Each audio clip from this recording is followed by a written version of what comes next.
Hello, my name is Liza and I'm your Seriously Silly Stamper.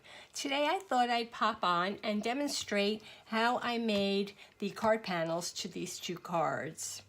Basically, one of them is used with rubbing alcohol and an aqua painter, and the other one is actually used with water and an aqua painter. It's very simple, and I think you'll like the end result. What you'll need are some colors, ink pads. I use Wisteria Wonder, Perfect Plum, and Elegant Eggplant. You'll need some Whisper White cardstock. You can use watercolor paper, but I'm just using the regular cardstock.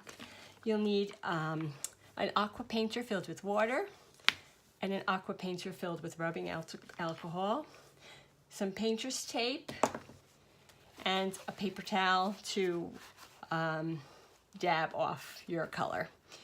Okay, so let's start. First thing we're going to do is we're going to take our card front, and this is just cut to 4 1/4 by 5 1/2.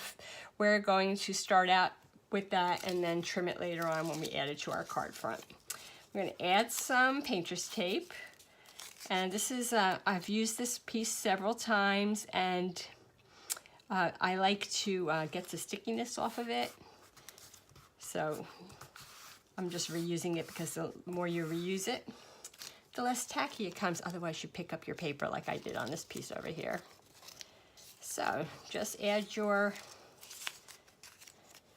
tape on, and I like the width of the painter's tape, so I'm just putting that up against my edge of my cardstock, and that will give me a nice size even border.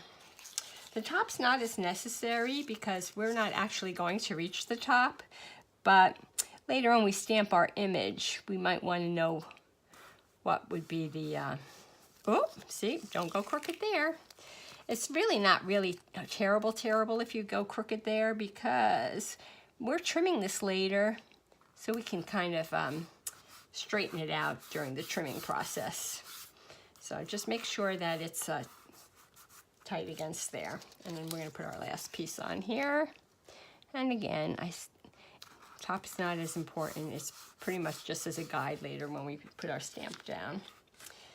Okay, so the next thing we're going to do is we're going to use the water in the aqua painter. So we're going to squeeze our ink pad so that we get some ink in our case, just like that. And because this is Whisper White cardstock, rather than squeezing and making a lot of a big puddle on our paper, which might cause pilling, I'm just going to use the brush is already wet, and I'm just going to use it just like that, and that way it won't pill the paper up too much, and it gives a nice dark color. And we're going to just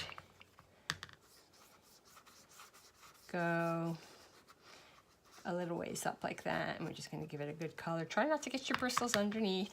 I'm really a right-handed person, but I have very little use of my right hand doing anything creative, so I really just try to use my left hand, and sometimes I'm not that successful. Okay, so we have our first color. We're going to set that aside. Our next color is going to be Perfect Plum, and again, we're going to give it a good squeeze so that we have some ink in our cover, and there we have a nice amount. We don't need to wash off our water brush because we're going to just blend it into the previous color right there. Oh, see, now I'm going to take a little water, I'm going to squeeze it onto my paper towel. This is Contraband water brush, you know, from my past life. And then we're just going to add some color on this nice light color. Okay. All right. Maybe it's a little wet, so you can just dab it up like that. And then we're going to take our Wisteria Wonder, which is our lightest color, and we're going to put that in our cover like so. And again, you don't need to clean it off because we're just going to blend it right into the color here. Okay, so that pretty much does it for that. we're gonna let that dry. Normally I would just continue on with my card, but since I want to show you both techniques, we're going to take the tape off of this.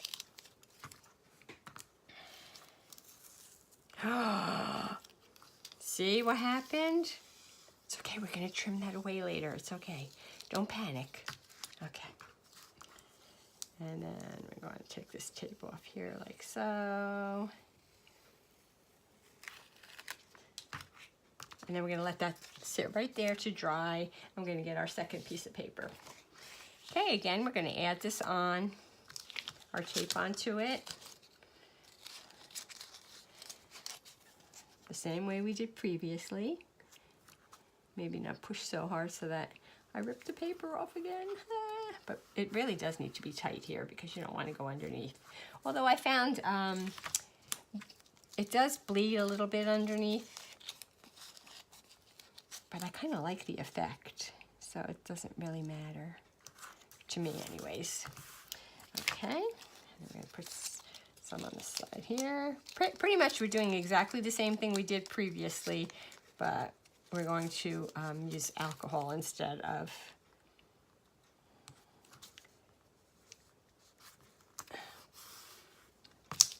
water. Okay. So now we're going to use our alcohol marker. And, but first what I'm going to do is I'm actually going to clean the well out because there's some water in here now. Because not intentional, but because the brush was wet earlier. So we don't really want any water. We just want to do a nice dry alcohol. And also the alcohol actually dries a whole lot faster than the water does. So you have to work a little bit quicker. Okay. So now we have 3 clean wells to start with. If you have re-inker, you can also use that. And I do, but I'm going to just give it a squeeze again because that should be plenty. Now this time, I'm going to actually squeeze some alcohol into the, this is why you buy Stampin' Up! Products and not contraband, because look what I just did. Okay. Now just make sure that that's nice and we're just going to add it to the paper. See how fast it dries? No pilling at all. And I like the alcohol because see how where there's like white? To me that looks like marble. And I don't have the stamp, but Stampin' Up! Has a really nice marble stamp. I'm thinking about if it carries over into the annual next catalog, I might pick it up because I really do like a marbled effect. Okay, so now we have our perfect elegant eggplant. Now we're going to do the same with our perfect plum. And we're going to hope that I don't shoot a ton of rubbing alcohol into my stamp pad again. There we go. Oh, look at way too much. No. Okay, let's see what happens. Okay, it'll be fine. That's the beauty of card making. You make a mistake, you could figure it out, you could fix it. And if all else fails, paper's inexpensive. Okay, so there's our perfect plum. And now we're gonna do the same with our Wisteria Wonder.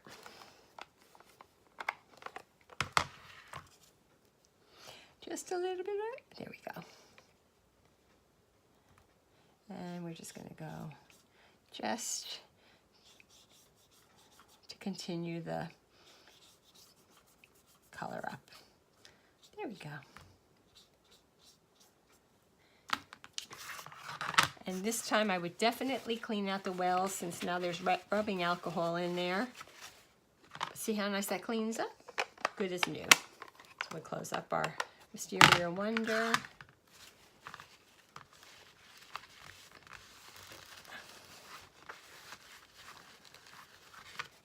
And our perfect plum.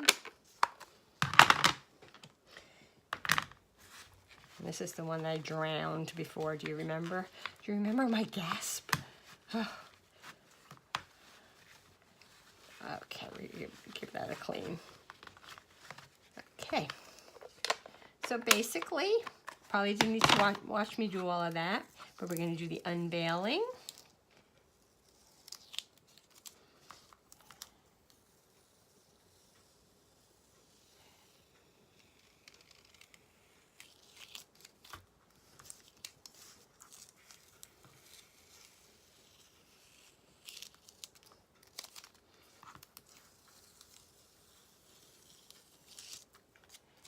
And there we have our 2 bases. The next thing that I would do is I would just take our stamp, and I used the flower from the Butterfly Basics. I stamped it up in Always Artichoke, and I stamped it right on top, and I didn't color it in. All I colored in were the flowers using Cherry Cobbler, and then only the outside of what would be the flower, not the leaves. I colored that into. Oh no, look at that. At least it matches my nail polish. And then I trimmed it, put it on a card front, and I called it a day. I hope this sort of was helpful to you, and I'm going to go finish these cards up. Have a nice day. Bye-bye.